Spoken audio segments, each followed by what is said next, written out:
तपाई सुन्दै हुनुहुन्छ नेपालका चर्चित युवा साहित्यकार सुबिन भट्टराईद्वारा लिखित समर लभको अपार सफलता पछिको साया। लेखक सुबिन भट्टराईज्यूको लेखनबाट प्रभावित भएर उहाँको चर्चित उपन्यास सायालाई विश्वभरि नै गुन्जयमान बनाउन र उहाँकै प्रिय पाठकहरूको अनुरोधमा आवाजभरि प्रस्तुत गर्दैछौं। यो कुनै पनि व्यक्तिगत अनि व्यापारिक प्रयोगमा प्रयोजन नगरिएको र केवल सुबिन भट्टराईको शुभचिन्तकको रूपमा उहाँको आदर गर्दै उहाँको प्रतिभालाई विश्वकै पाठकहरूमाझ फैलाउन गरिएको सानो प्रयोग हो। समर लभको अपार सफलता पछिको समर लभकै अर्को भागको सफल उपन्यास साया पढ्न नभुल्नुहोला।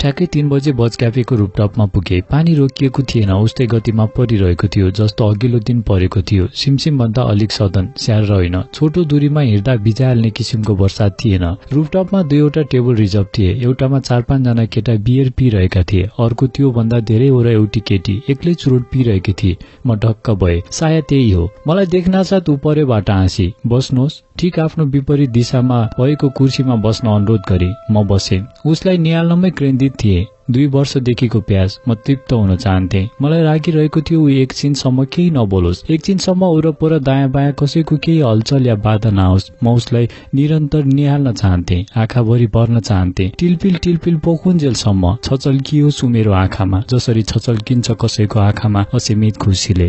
कुर्सीमा बस्नुसँगै एउटा कतोलताको अवसान भयो। साया साक्य मेरो अघिल्तिर थिए। म आफैलाई कसरी विश्वास दिलाउँ? साया मरून कलरको सिल्क ड्रेस र खैरो हाफ प्यान्टमा थिए। उसको वेशभूषा हेर्दा लाग्थ्यो उसलाई पटक्कै जाडो भएको छैन। एक नासले धुवा फालिरहेकी, कपाल चाहिँ गर्दनसम्म मात्र झरेको। दायाँ पाखुरामा एउटा अमूर्त ट्याटु खोपिएको थियो। समग्रमा विशिष्ट राम्री। यस्ती साया देखेर किन बुतुक्क नहोस् त अतीत शर्मा? किन यसरी नपछ्याओस् नर्वेसम्म? किन नरोस् त उसलाई एकाएक घुमाउनु पर्दा?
किन रूपटपमा बसे कि यस्तो झरीमा? सिलसिला मैले नै सुरु गरे। यो प्रश्न आवश्यक र स्वाभाविक पनि थियो। भले ऊ भिजिरहेकी अवस्थामा थिएन। ठूलो छाताले टेबल र त्यस वरिपरिको सानो संसारलाई आवश्यक सुरक्षा प्रदान गरिरहेको थियो। एकपटक वरपर निहालिसकेपछि थाहा पाएँ।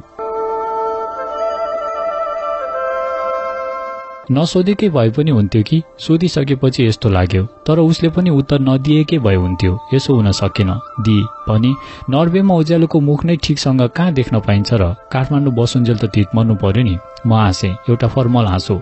मन नलागे उसको कुरामा रुचि देखाइरहेको छु भन्ने आभास दिलाउन। के खानुहुन्छ? उसले मेनु मतिर सारिदिए। पछिल्तिर वेटर पनि ठिङ्ग उभिरहेको रहेछ। केही खाइहालौं जस्तो स्थिति थिएन। नखाइ बस्न मनले मानेन। कफी र चुरोट नै मगाए। चुरोट चाहिँ 2वटा ल्याउनुस्, सायाले वेटरलाई भने।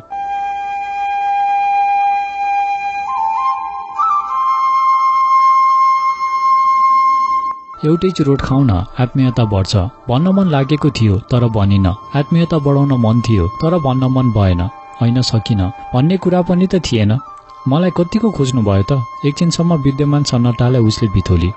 सन्नाटामा अभ्यस्त भइसकेको हुँदो उसको प्रश्नले तर्से अनि भने, खोजी हराएको मान्छेको गरिन्छ, लुकेको मान्छेको होइन। यो मैले हाँस्दै भनेको थिएँ, सिरियसली भनेको भए सायद रिसाउँथी भन्ठानेर। के रे? आँखी भई वात्तै मासतिर सारेर धेरै पहिलेदेखिको परिचितलाई चाहिँ भने, यो आएर पोके व्यङ्ग्य। जे सम्झिँदा कम रिसाउँछौ, ऊ मुस्कुराई। मलाई ऊ मुस्कुराएको साह्रै मन पर्यो। बढी रिसाउन प्रतिबन्ध छ र? मुस्कुराहट कायम राख्दै भने, तिम्रो पर्सनल रिस हो। मैले भने, मात्र अड्कलेर रिसाउन सक्छौ, यति चाहिँ हो कि त्यो रिसले मलाई केही असर नगरोस्। रिसको कारण तपाईँ बन्ने अनि रिसाउनु चाहिँ आफ्नै लागि? यो कहाँको न्याय हो? हरेक कुराको तर्क गर्थ्यौ। केही बेरको ऱ्यापिड फायर संवादपछि म पुरानै कुरामा गाँसिन चाहन्थे अनि भने, तिमी मैले चाहेको बेलामा किन भेटिएनौ? साया, तपाईलाई खोज्नै आउँदो रहेनछ। उसो भए कसरी खोज्नु पर्थ्यो र? त्यो त तपाईको प्रतिबद्धता थियो नि, मलाई किन सोध्नुहुन्छ?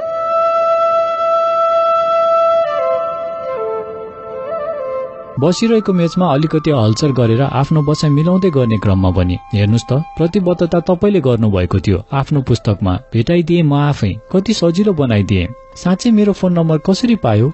जसरी तपाईका अरू प्रशंसकहरूले पाएका छन्। टेबलमा दुईवटा चुरोट पहिला मैले सल्काएँ अनि बलिरहेको सलाइको काँटी उसको मुख नजिकै लिएर चुरोट सल्काउनलाई सहयोग गरेँ। पहिलो सर्को लिएर धुवा हावामा फाले अनि त्यसपछि भने, फोन नम्बर कसरी पाए त्यो महत्त्वपूर्ण कुरा होइन, जसरी पाएँ बस पाएँ। पाउनु नै एउटा उपलब्धि हो। म चुपचाप उसलाई सुनिरहेको थिएँ। नभन्ने कसम खाएकी छौ? तपाईले पनि आफ्नो अड्डा नछाड्ने कसम खानु भएको छ? झन् अप्ठ्यारोमा नपार, मलाई कम्पिटिसन गर्नु छैन।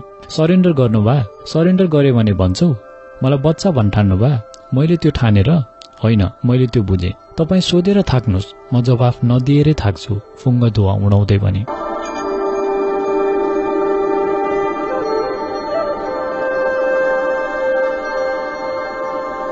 म तिम्रो अतीत हो र यसरी सताउँछौ? म तपाईको को थिए र? तै पनि बेमान बनाइदिनु भयो। कसरी? साया बेमान छे तपाईकै पुस्तकमा। त्यो दोष अतीतमाथि थुपार लेख्ने तपाईँ, दोष चाहिँ अर्कालाई। यो कहाँको न्याय हो? अतीतले जे जति भन्थ्यो त्यही लेखे। म के भन्छु त्यो कुर्न सक्नु भएन? तिमीलाई खोजेकै थिएँ, भेटाइन त म के गरौं? मैले त तपाईलाई खोज्न चाहेको एकै दिनमा भेटे। पुलिसमा जागिर किन खाइनौ त? वाट? तिमीले मलाई सजिलै भेटायो, त्यसमा मेरो के दोष? दोष कोही हराउनु या भेटाउनुमा छैन, दोष तपाईको एकतर्फी कथामा छ। अब अर्कोतर्फ कथा बनाउन मद्दत गर्दिनु? के तपाईलाई लाग्दैन हामी त्यसैका लागि यहाँ छौ? बादल फाटेर मेरो अनुहारमा अलिक घाम लाग्यो। तपाईको पुस्तक नपढेर नै एडभान्समा प्रतिक्रिया पाइसकेको थिएँ। कसरी? मेरा साथी सर्कलले मसँग सोध्थे। बेमान त बनाउनु भयो, बदनाम पनि गर्नुभयो। ओठको लम्बाई बढाइदिए, खिच्चो हाँसो टाँसिदिएको थिए। अलिक नखरा पार्दै बोल्न लाग्यो। जसले पनि सोध्थे, सायाको हो, तेरो कथा छापिया रहेछ। के सबै कुरा साँचो हो? त्यो अतीत भनेको को हो? त्यसपछि के हुन्छ? साथीहरूलाई थाहा थिएन र तिम्रो प्रेम कहानी? सबैलाई किन थाहा दिनु? हुँदा हुँदा फेसबुक नै डिएक्टिभेट गर्नु पर्यो। गरे। मलाई पढ्नु थियो तपाईको किताब, ओस्लोमा सम्भव थिएन। काठमाडौँ फिरेपछि पढ्छु भन्ने थियो। केही दिन व्यस्त भए। अस्ति पुस्तक किनेर लिएर आएँ, 5 घण्टामै सिधाइदिए। तपाईलाई भेट्ने इच्छा तीव्र भएर आयो। फेसबुक एक्टिभेट गरेर सर्च गरे, तपाईका वाल सरसर्ती हेरे। एक मनले लाग्यो फेसबुकमा एक मेसेज पठाएर तपाईको नम्बर किन नमागौं, तर म तपाईलाई अचम्ममा पार्न चाहन्थे। म पनि तासमा फरासको पत्ता सो गरे चाहिँ तपाईको ढुकढुकी र कौतलता बढाउँदै तपाईको अघिल्तिर प्रस्तुत हुन चाहन्थे। बिहान फोन गर्दा मलाई तपाईको दिमाग अझ चाट्न मन थियो, तर खै किन सकेन। बेस्वादको भएर होला, म पनि किच गरिए। तै पनि कम चाटेकी छु जस्तो लाग्छ तिमीलाई? त्यो त केही पनि होइन, उसले भनी। अझ किस्ता किस्तामा चाटेर पागल बनाउँछु भन्ने थियो। तिमीले मलाई पागल बनाउनै पर्दैन थियो। किन? आँखीबाई मुजा पार्दै सोधी। म पहिलेबाट नै पागल छु। हामी दुई हाँस्यौं। अब त भन नम्बर कसरी पायो? उसले टेबलमा भएको पानीको गिलासबाट 2 घुटको पानी घुटुक्क निले अनि भनी, तपाईको फेसबुक चियाउने बेलामा एउटा अर्को कुरा पत्ता लाग्यो। के? मुखले होइन, आँखाले गरे यो प्रश्न। तपाईका र मेरा 5 जना म्युचुअल फ्रेन्ड रहेछन् नि। उसले भनी। सबैलाई सोधे। एकजनासँग रहेछ, उसले मलाई तुरुन्तै दिइहाल्यो। अनि उनीहरूले चाहिँ कोट्याएनन् तिम्रो इतिहास? 2 जनाले सोधे। नम्बर पाउनासाथ फेरि फेसबुक डिएक्टिभेट।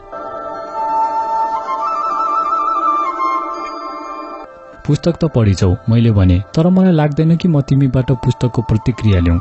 मलाई पनि लाग्दैन कि म पुस्तकको प्रतिक्रिया दिउँ। यति बुझ्नुस्, म तपाईको नन फ्यान रिडर। अर्को चुरोट सल्काई भनी, तपाईका पाठकहरूले मलाई बाटामा भेटे भने छाड्दैनन् होला कि? किन? यो सोध्नु आवश्यक थियो? त्यति निष्ठुरी बनाइदिनु भएको छ, बिना कारण आफ्नो हस्बेन्डलाई धोका दिने। उसले चुरोटको धुवा आकाशतिर फ्याँक्दै भने। म फिस्सा हाँसे मात्र। अलिअलि त रोमान्टिक डर पनि लागिरहेको थियो। मेरा पाठकहरूको रिस मलाई पो पोख्ने होइन। ऊ पुनः भन्न थाली, तपाईको फेसबुकको वालमा कसैले पनि मेरो बारेमा राम्रो लेखेको देखेन। भनिसके त यो अतीतको कथा थियो। एउटालाई माथि उकास्न अर्कालाई झार्नुपर्छ भन्ने छ र? तिमी कहाँ झरेकी छौ र साया? तपाईका पाठकहरूले त झारे नि। ऊ अलिक खड्की। त्यो सब अतीत प्रतिको सहानुभूति थियो। लेखक पर्नुभयो, पार्नुहोस् न मलाई आफ्ना शब्दको पासोमा। व्यङ्ग्यले भरिएको आवाजका साथ भनिन्, जसरी तर्क गरे पनि हुने है। तपाईले गल्ती स्वीकार्नु भन्दा तर्कले जित्नु राम्रो नि है। कम्तीमा आफ्नो इगो त डाउन भएन।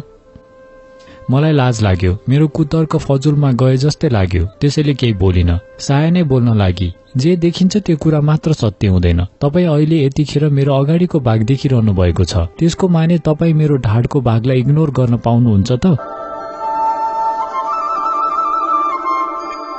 मैले त्यो पाटोलाई इग्नोर गरेकै छैन नि। सायाको कडा आवाजको तुलनामा मैले अलि लुते पाराले बोले। यद्यपि मसँग यथेष्ट तर्कहरू थिए, तर किन हो उसैलाई जित्न दिन मन लाग्यो। तिमीलाई थाहा छैन साया, धेरै छन् जसले तिम्रा पनि केही व्यवस्था होलान् भनी बुझेका छन्, बरु अतीतलाई गाली गरेका छन्। तिमीहरूको सम्बन्धले जुन रूप धारणा गर्यो त्यो सब अतीतमाथि दोषारोपण गरेका छन्। अतीतलाई तल खसाल्दा ऊ आफै माथि उठेको आवाज गरिन्छ क्यारे। थप प्रतिवादन गर्न चाहिन, बरु विषय परिवर्तन गर्दै भने, तपाईले आफ्नो पुस्तकको अन्त्यमा 2वटा इच्छा राखेको देखे। तीमध्ये एउटा चाहिँ म पूरा गर्न सक्छु। म प्रश्नवाचक आँखाले उसलाई हेरिरहेको थिएँ। मैले अन्त्यमा के इच्छा राखेको थिएँ? निकै बेरको मेहनत पछि सम्झे। सोधे, कुन चाहिँ इच्छा? मेरो तर्फको कथा, उसले भनी।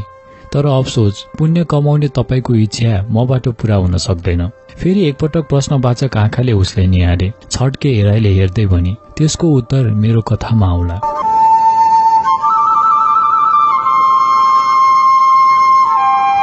श्रोताहरू, तपाई सुन्दै हुनुहुन्छ सुबिन भट्टराईको चर्चित नेपाली उपन्यास साया। सायाको आजको भागसम्म हामीले साया र लेखक बीचको भेटवार्ता प्रस्तुत गरेका थियौं भने अबको भाग उपरान्त हामी खोतल्दैछौं सायाका विवस्ताका कथाहरू। के कस्ता विवस्ता र परिस्थिति आइपरे त सायाका लागि, जसले साया र अतीतमा दरार आयो? यो जान्नको लागि हामी साथ नै युट्युबमा रहनुहोला, साहित्यिक वाचनमा सायाको साथमा। अनि नयाँ भागको अपडेट जान्नको लागि युट्युबमा साहित्यिक वाचनलाई सब्स्क्राइब गर्न नभुल्नुहोला। अब लागौं श्रोताहरू सायाका ती कथाहरूतर्फ।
केही कुरा छन् जो साँच्चै अधुरा छन् या कोही पूरा हुने हैसियत राख्दैनन्। ती सपना जस्तै अधुरा छन्, सपना जस्तै मिठा, सपना जस्तै तिता, सपना जस्तै धमिरा, अस्पष्ट, कतै सरल पानी भई बगेका, कतै मिलेका, कतै भत्केका, खै कस्ता कस्ता, त्यसैले ती समग्रमा सपना जस्ता। सबै प्रेम कहानी पूरा हुनै पर्छ भन्ने पनि त छैन। सबै प्रेम कहानी दौड प्रतिस्पर्धा चाहिँ कुनै गन्तव्यमा पुगेर थानको लाग्नै पर्छ भन्ने पनि त छैन। बाटोमा हिँड्दा हिँड्दै बाटोमै भेटिएर छुटिने यात्रु चाहिँ क्षणभरलाई रोमाञ्चक बनाएर गुमनाम हुन्छन् प्राय सपना। हो, सपनाहरू आकारहीन हुन्छन्, तरल हुन्छन्, जहाँ बस्यो त्यस्तै बन्दिन्छन् अनि त्यसैकै बन्दिन्छन्। अतीत कुनै बेला मेरो वर्तमान थियो, म त्यही वर्तमानको एक हिस्सा। उसैको शरीरको कुनै अंग लाग्थे आफू, कहिले टुक्रिन्न होला जस्तो। म उसँग अलग्गिएर न ऊ पूर्ण हुन सक्थ्यो, न म आफ्नो अस्तित्व कतै पहिलाउँदै हिँड्ने सामर्थ्य राख्न सक्थे। म पनि उत्तिकै आसक्त थिए जति ऊ म प्रति थियो, म पनि उत्तिकै प्रेम गर्थे जति ऊ मलाई गर्थ्यो।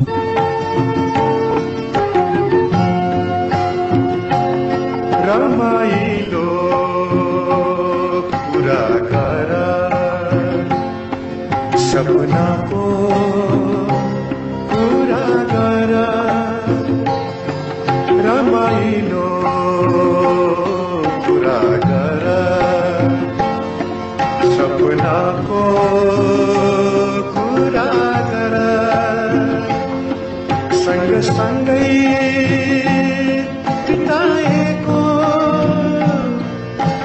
सम्झनाको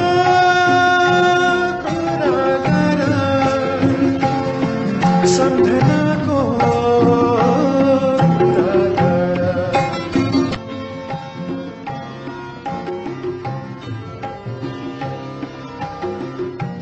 प्रेममा विचलन आउँछन्, स्वाभाविक नै हो। तर जे जसरी आयो त्यो नआउनु पर्थ्यो, जुन बेला आयो त्यो बेला नआउनु पर्थ्यो। त्यो अवस्थाबाट गुज्रिसकेपछि चाहिँ नआउनु नै पर्थ्यो। अझै पनि सम्झन्छु, काठमाडौँमा बस्ने अन्तिम दिन थियो हाम्रो। मलाई ओस्लो जानु थियो, अति धनगढी जानेवाला थियो। बिहानैदेखि धुम्मिएकी थिएँ, चुहिन मन थियो, निचोरिन मन थियो, एकै थोपा बाँकी नरहने गरी मलाई खोक्रो हुन मन थियो।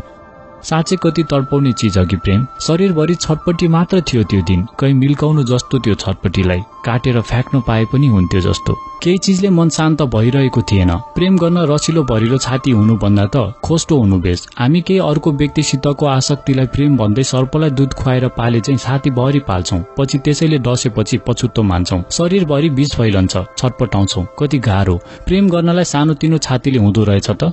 पहिलोचोटि मलाई लाग्यो बेकारमा प्रेम गरिछु, बेकारमा अतीतको प्रस्ताव स्वीकारेछु, बेकारमा उसित नजिक भएछु, बेकारमा सब भएछ, सब बेकारमा। मलाई एक एक चीज प्रति अफसोस लाग्न थाल्यो। छातीभरि पहाडहरू बोकेर हिँडिरहेछु जस्तो लाग्यो, ठूला ठूला चट्टान झुन्डाएर हिँडिरहे जस्तो। किनकिन त्यो दिन निराशा नै निराशाले मलाई अठ्याइरहेको थियो। म प्रताडित रहिरहे समयको निरङ्कुश प्रहारद्वारा। मलाई बेसरी चिच्याउन मन थियो, शरीरका सारा ऊर्जा नष्ट गर्दै त्यही ढल्न मन थियो, कहिले नउठ्ने गरी।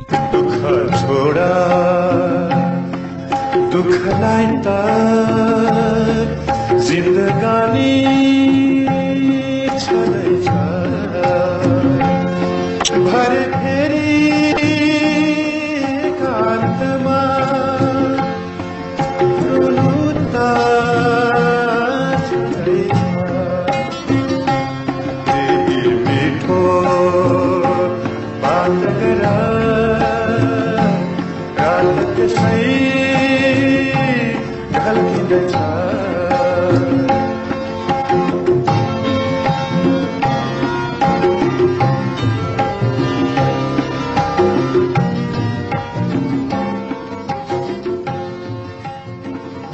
तन्किसकेपछि चुडिनै पर्छ। त्यो दिन चुडिनु नै थियो, च्वाट्ट। एउटा लामो सम्बन्ध जुन तन्किनसम्म तन्केको थियो, अनेक लामो छोटो यात्राहरू पार गर्दै विभाजित हुँदो थियो। अतीत मलाई पुर्याउन मेरो घरको गल्लीसम्म आउँदा म फतक्क गलिसकेको थिएँ। त्यो केयर साया उसले मलाई अन्तिम पटक भनेको थियो। ऊबाट छुटिएर जाँदा एक मनले लाग्यो ऊ मलाई रोकोस्, भनोस् साया नजाऊ। के उसका ओसिला आँखा देखेर म पग्लिन्न थिएँ होला? उसले मलाई रोकेको भए म जहाँ थिएँ त्यही रोकिन्थे, एक सेकेन्ड पनि विलम्ब नगरी। सारा संसार बिर्सेर उसैसित उसको दुनियाँमा जान्थे पनि होला, क्षणभरका लागि बुद्धिहीन बनिदिन्थे। आखिर प्रेम बुद्धि हुनेले गर्ने चिज होइन रहेछ। बुद्धि भए प्रेम नै गर्दिनथे होला। गरे पनि सब कुरा सोचेर गर्थे, अर्कैसँग गर्थे, आमा बाउलाई पनि चित्त बुझाउने गरी गर्थे।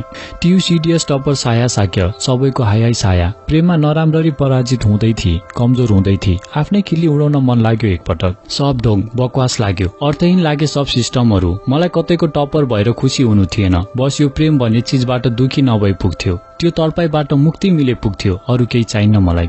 अतीतसँग छुटिएपछि एक एक मिनट घिस्री घिस्री बित्न थाल्यो। बुवा आफ्नो गाडी लिएर मलाई पुर्याउन पनि एयरपोर्टसम्म हिँड्नुभयो। मलाई सब दृश्य दृष्टिगोचर हुँदा हुँदै पनि अगोचर लागिरहे। आँखा भन्नु पनि के हो र? मस्तिष्कद्वारा सञ्चालित मानव यन्त्र न हो? जब मस्तिष्क नै आफ्नो धर्म बिर्सिन्छ, आँखाले के गरोस् त?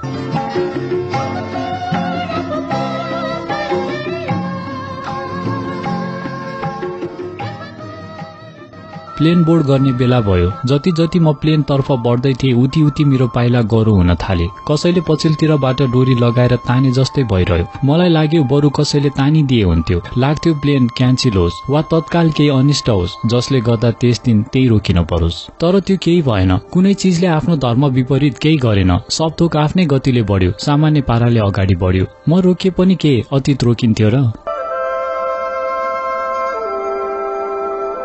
उडायो प्लेन, तर मनले प्लेनको रफ्तारसँग उड्न सकेन। पुइछाड्नै मानेन। रित्तो मन, न पखेटा थियो, न कुनै किसिमको इन्धन। पटक्कै मानेन। कुनै बेला यसरी नै उड्ने सपना देखेको थिए। आज सपना पूरा हुँदो थियो। खुसी त परै जाओस्, मन उल्टै सम्हाली नसक्नु भएको थियो। मेरो सपनामा कसको नजर लाग्यो? किन तुषारोपात भए मेरा रहर? यी प्रश्नले मलाई मेरा सपना र रहरलाई चाहिँ सँगसँगै निमोट्न थाल्यो। अतीतसँग छुट्टिएदेखि प्रत्येक क्षण प्रत्येक पल आफैलाई मिस गरिरहेको थिएँ, अतीतलाई जस्तै। अब खोजु पनि कसलाई, अतीतलाई या म आफैलाई? नियतिको विडम्बना पनि कस्तो। जुन ठाउँमा म जाँदै थिएँ त्यहाँ न अतीत भेटिनेवाला थियो न म। ओस्लो पुग्दा पनि ऊ एयरपोर्ट भरि छाइरह्यो, तेवान भरि देखिरह्यो, सपनामा पनि बारम्बार आइरहन्थ्यो। लाग्थ्यो उसको अन्त कतै जाने ठाउँ थिएन। त्यसैले त ऊ हर रात मेरो सपनामा आउँथ्यो। कुनै प्रेत आत्मा आफ्नो आत्माको तृप्तिका लागि केही कुराको याचना गरिरहे झैं ऊ म सँगसँगै रहन्थ्यो। मलाई कहीँ छाडेन उसले, छाया जस्तै पछ्याइरह्यो अस्पष्ट धमिलो भएर। म उनको आवाज दिलाउँदै साँच्चै उसका यादहरूले मलाई हरेक बखत भनिरहेको हुन्थ्यो, साया साया तिमी छौ र त म छु। दुई कदम साथ हिँडौँ, छुटिनु त छँदैछ, भरे फेरि एकान्तमा रुनु त छँदैछ। केही मिठो बात गर, रात त्यसै ढल्किँदैछ। केही मिठो बात गर, रात त्यसै ढल्किँदैछ। भरे फेरि एकान्तमा रुनु त छँदैछ। केही मिठो बात गर। श्रोताहरू, तपाईहरू सुन्दै हुनुहुन्छ सुफिन भट्टराईको चर्चित नेपाली उपन्यास साया। सायामा आज हामीले सायाका केही मनका कुराहरू राख्यौं। यस्तै सायाको बारेमा जान्नको लागि, सायालाई चिन्नको लागि हामीलाई सुन्न नभुल्नुहोला।